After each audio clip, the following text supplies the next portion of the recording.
Alright, what's going on, guys? Trev back again, here to bring you another video. This one's going to be doing my monthly review for this month's issue of the Walking Dead comic book series.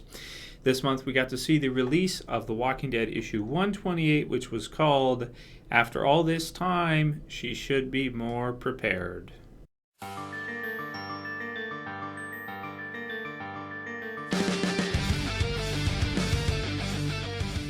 Alright, so as always, my video reviews do contain spoilers for the Walking Dead comic book series, but not to worry if you haven't read the issue yet. We didn't have any, major impactful things in this issue in terms of the overall story. No character deaths, no big action sequences or anything like that. This one, for me, I'll probably keep this review fairly short because this is basically kind of like the Walking Dead after this time skip has sort of been like restarted. We've been used to seeing the group, Rick's group and everybody, struggling for survival this entire time all the way through the series, and we finally gotten to a point now where they're not struggling for survival anymore. There's been a couple years and they haven't had many casualties. They're relatively safe inside the Alexandria safe zone. You have a couple different communities there and they kind of trade between them. They've got a mill where they can make their own food, so they don't have to get desperate in trying to find food. They also will be able to stay relatively strong and healthy since they can eat quite a bit. They can eat enough with the bread mill and everything. They have the bullet casting, which is still running, so they have ammunition, which is great. And then they have a bunch of horses that they're using to, get around.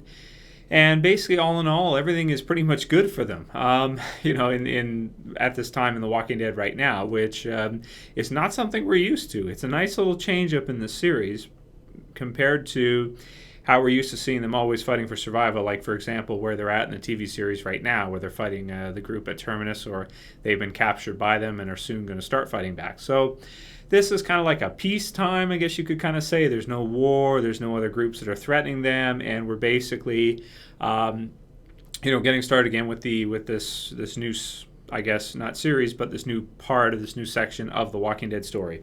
So with regards to the new character Magna and her little group of a few people, not that many anyway, but they're kind of like, really, in terms of new characters, in terms of new characters to the series, I'm not that interested to see what's going to happen with them.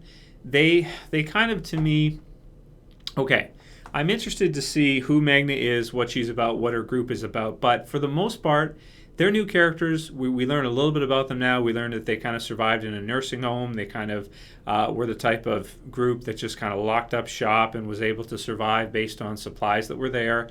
And then afterwards, their strategy was to go out and bring this trailer with them. And whenever they would encounter a lot of zombies, climb on top of the trailer and use horses to get around. So I guess apparently that's worked well enough up until now, and they encountered no people on the road. So that was kind of cool information to get in this issue, that at this point in time in the zombie apocalypse, there's basically no scavenging survivors out there, hardly any. Magna's group was not able to encounter absolutely any until they ran into Rick's group at the Alexandria safe zone. So that was kind of a cool little piece of information to get out of this issue.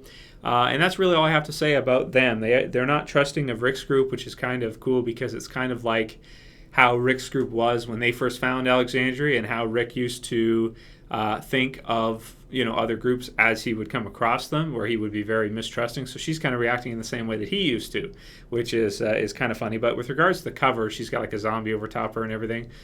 It doesn't relate to the issue at all. It has nothing to do with it, basically. She's not in any kind of danger. It's just a kind of a cool cover, I guess. Hopefully we'll see something like that, because who knows what's going to happen with that group, whether or not they're going to be able to sort of join with Rick's group, or if they're going to, who knows, try to rob them or something. Who knows what's going to happen. But they don't really have the numbers, I wouldn't think, to really threaten the whole safe zone for the most part. Without their weapons and everything, what can they really do?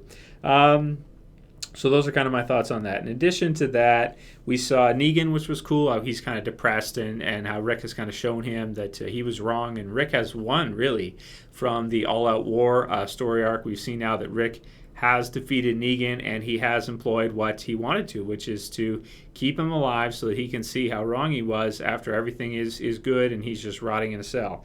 And even probably his best friend he has, Carl, also wants to kill him. So it's kind of cool to see Negan defeated in that kind of a state. I did enjoy that. In addition to that, we got to hear a little bit about Eugene and Rosita's relationship. Eugene doesn't feel like she really loves him or doesn't believe that she does. And, you saw the note that she left him there, that she's kind of gone out for the night and will be back later.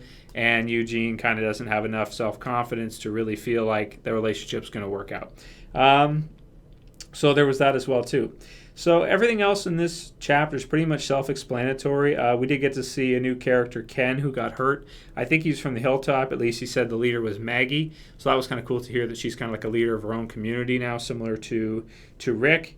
And, I mean, that's really all I got for this issue, guys. So I'm going to give it an 8 out of 10. It's a decent enough issue. It's just that, it's building to something new. We're getting to see where the characters are at now in a peacetime, which is different for The Walking Dead, and it's something that probably hardly any of us are used to reading or used to seeing. And I'm sure eventually we'll see it in the TV series too.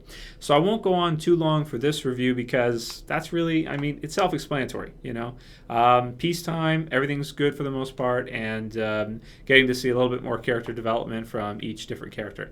I am excited to see some of the other characters that were part of Rick's group before, like how Maggie's doing, where she's at, what's going on with her, Michonne and some of the others. I thought at a moment we were going to see Michonne in this issue, but it ended up not being her. An 8 out of 10 for this issue. It's not a bad issue or anything like that. It was fairly intriguing, but I don't know. I guess peace in a zombie apocalypse isn't all that exciting. Just what it is. So let me know what you guys thought about the issue. I'm really excited to hear your comments on this one because this is a weird one. It's so different from what we're used to. How do you guys feel about it? I think it's a nice change up after all the constant action for over 100 issues, right? And in survival horror, so it's pretty cool. But definitely not the most exciting thing. But I guess I'm happy for the characters. It's a good thing for them. So anyway, let me know what you guys think about it. I really want to hear your comments. If you like the review, please thumb it up, like it below. If you want to help support the channel, share it, favorite it, and call it here. So for this video, guys, see you for the next one. This is Trev, as always. Say peace.